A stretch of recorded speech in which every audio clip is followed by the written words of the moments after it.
Hey YouTube, my name is Misty, and I'm 21 years old. It's 2 in the morning, so I'm making this video that I've wanted to do for a while. I'm not quite sure how I'm gonna go about this, but I'm winging it, so bear with me.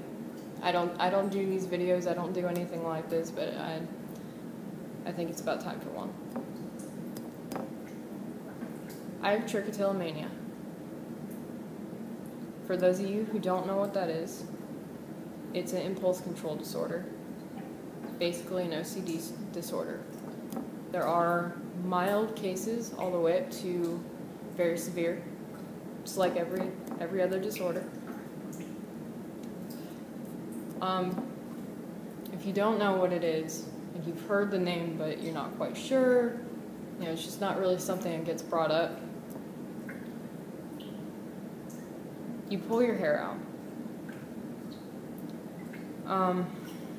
Most people will go individual strand by strand, pulling the entire hair out, 100%. Me, split ends drive me nuts, and I will split it all the way up to the root. The other time, I won't even realize I'm doing it. And I will literally sit like this for hours and hours. Those of you with Trich, I'm sure you can relate to a degree. Half the time you don't even realize you're doing it. When you realize, it's already kind of too late most of the time, and you look over and you see a pile of hair next to you. Now a lot of people, I'm sure, like, well, you can just stop. Just like nail biting or twirling your hair, anything like that, but it's honestly much more than that. Me personally, I've had this since 2nd grade. Like I said, I'm 21 years old now and I'm still battling with it. I've accepted the fact that this is going to be a very long process. I don't want to pull it out. I really don't. Don't get me wrong. I will do whatever I want, despite what people think. But of all things, I'd like to have a full head of hair.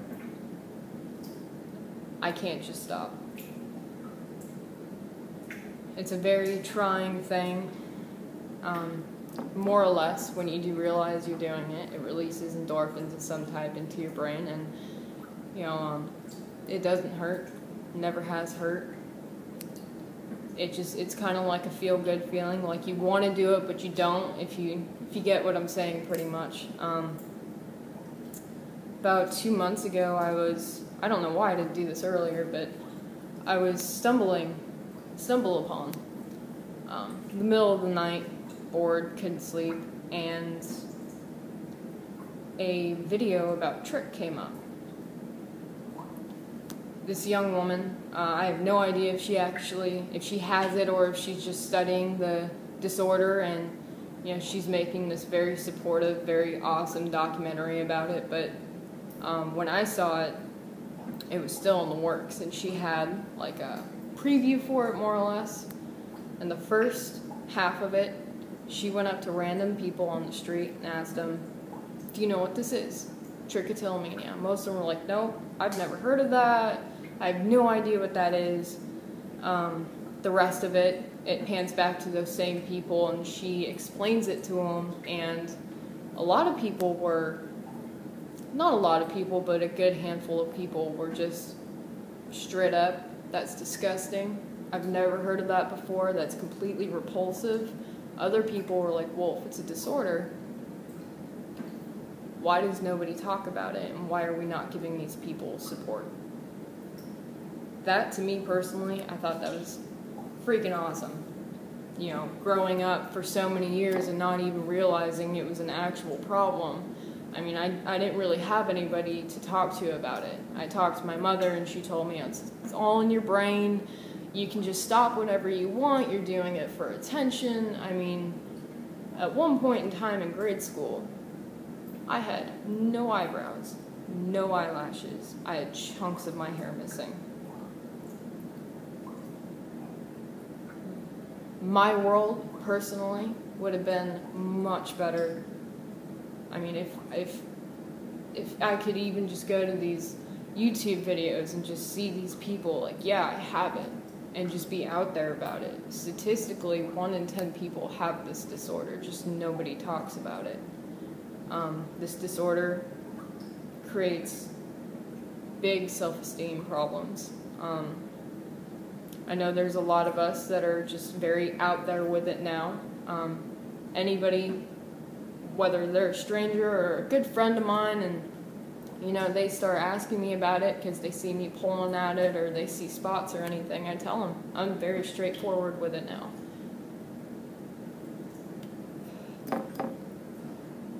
This disorder nobody talks about.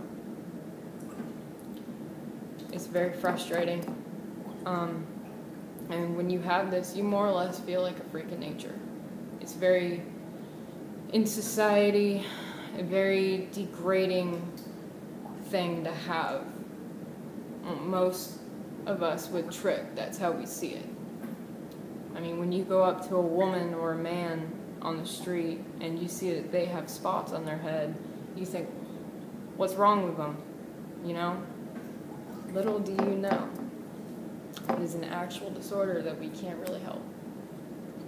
I mean, I know there's things to do for it. There's pills to take, anti-anxiety pills, hypnotherapy. Personally, I don't want to be on meds, and I've never done the hypnotherapy thing, but something tells me it may not work. The chances of it not working are higher than the chances of it working. Sorry that this video is going to be long. I apologize. When I was growing up, kids were vicious. As all of you know, we were all young, very, very young ones. Children are just very cruel, sometimes very unintentionally. It's out of ignorance, because obviously we don't know what the real world is. We don't know much about a whole lot when, we're in 2nd, 3rd, 4th grade. I've been called every name under the sun, from a dyke to my hair not looking right, to things I will not mention on YouTube because I doubt it's appropriate. I've had basketballs thrown at me. I've had glass thrown at me. I've had a tennis ball thrown so hard at my stomach it left a bruise and knocked the wind out of me. All of this was because I had Trich. Because nobody, including myself, realized what it was. They didn't really know what to make of it, so I was automatically the outcast, I would say, from 2nd to all the way to 8th grade.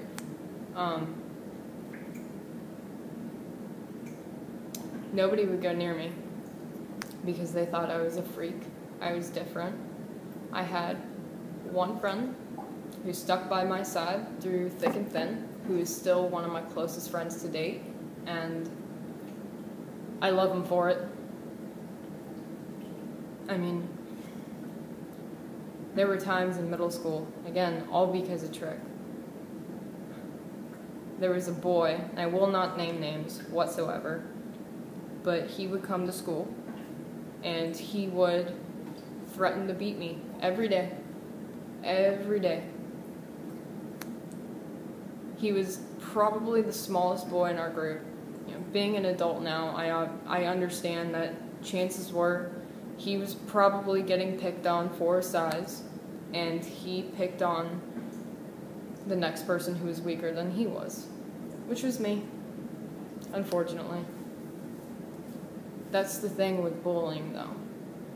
I mean, even in high school,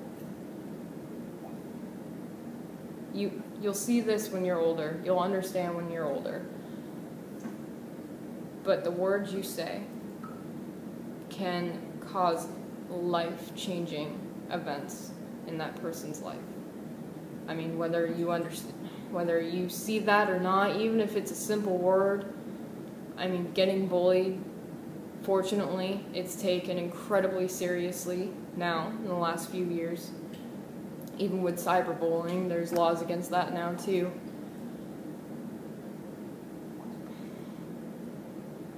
I'm not good at these stories, I know, are very jumbled, but I'm more or less just trying to bring up awareness for Trichotillomania. I mean, I don't know if you can even see it on camera, but all this right here, all gone. Like I said, we go to great lengths to hide it, and I still don't look, I guess, 100% gorgeous head of hair, but I'm getting there. There are days I'm late for work, specifically because I don't think I look normal enough.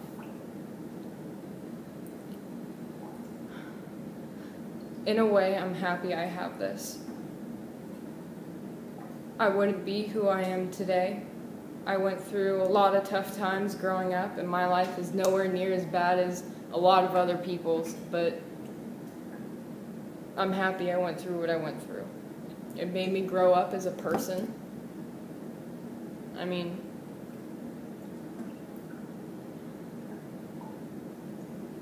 I guess I just want to get it out there that, you know, if you do have trick, or even, you know, forget the trick, if you've ever even been bullied, no matter what happens, you are who you are.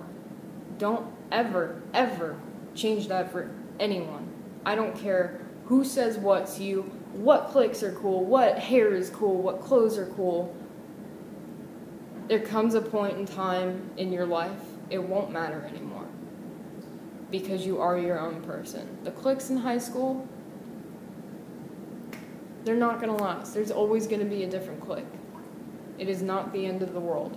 I mean, if you get bullied in one ear, out the other. I know it's tough. I've gone down the bad route of using fear, more or less, growing up, just so people will leave me alone. If you want to get technical, I went to a very, very small K-8 school. There was only about 50 in my year, more or less. And yeah, they were the preppy. They all looked the same. And I went down the route of goth, if that's what you want to call it. At the time, I did it because those people who put me through what I went through for so many years, I wanted to be nothing like them. And I got lucky and I smarted up in high school. It doesn't matter what people think of you. No matter how bad it is, no matter what they're calling you, just know it will get better. It always gets better. I know everybody and their mother will tell you that, but regardless of whether you know me or not, take it from a complete stranger, no matter how deep that hole is. There's always a light, I guess. Sorry, that's kind of corny, but yes, I'm a smoker, I apologize.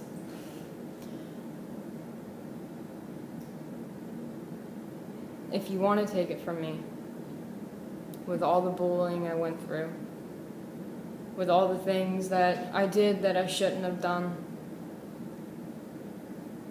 middle school, there was an 18-year-old, we'll call him Brad. Not his name, but close enough. Everybody more or less treated me like a plague. My family didn't really want to deal with it. I didn't really have a support system there at all. And my grandfather befriended a 18-year-old. He was a chess buddy. He had a girlfriend, and, you know, she was beautiful. She was gorgeous. And my grandfather would have Brad come over all the time to play chess. I'm in 5th, 6th grade. And despite the fact I didn't look normal, he would always tell me that everything gets better. This kid had a horrible, horrible life. as much as he could tell a kid at my age at the time without freaking me out too bad. He had it rough. And he would tell me, it doesn't matter what they tell you. It doesn't matter what they call you, how they act towards you, because it will get better. I want to say less than a year after my grandfather befriended him, I woke up one morning and I walked out to the living room, and my mother and my grandfather were reading the newspaper together, and my mother was hovered over his shoulder, looking over him and reading, and somehow I just knew. I don't know how I knew, I just did. And she turned to me and she gave me the saddest look ever. And I told him I wanted to read it. And it was Brad's obituary. He wasn't 18, he was 19 years old, if I remember right. He had taken his own life.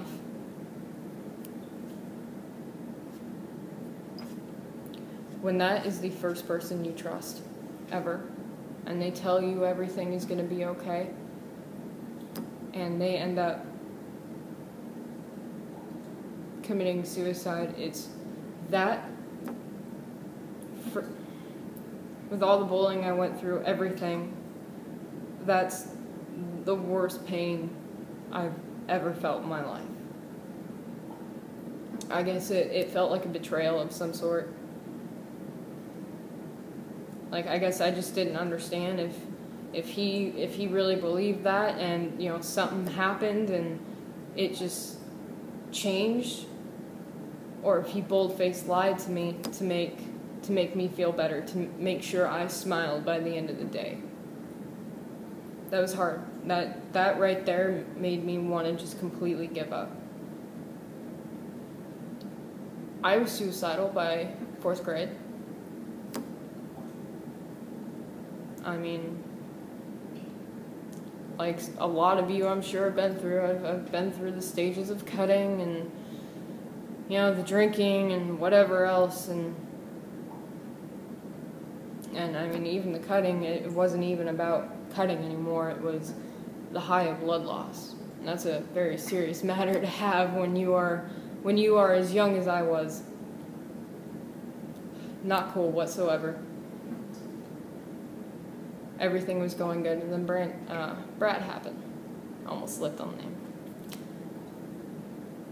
That took years for me to recuperate from, but the fact that I'm still here, that should say something. Don't give up. Any dreams you have, goals, hopes, go after them. You only have one life. Make use of it.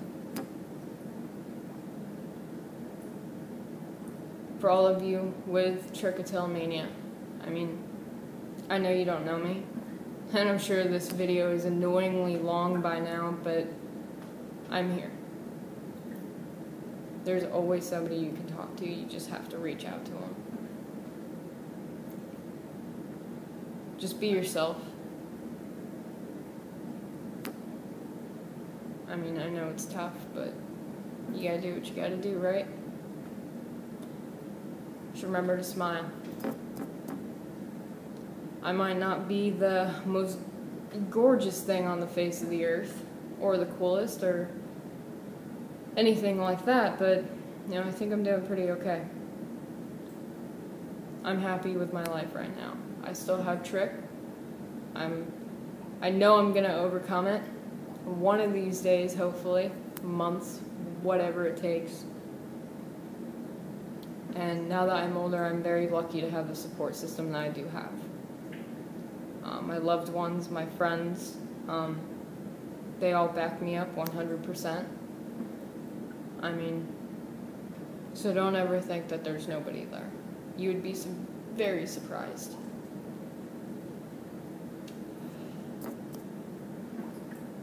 I guess I'll cut this video. I'm sure you guys are tired of listening to me talk. But,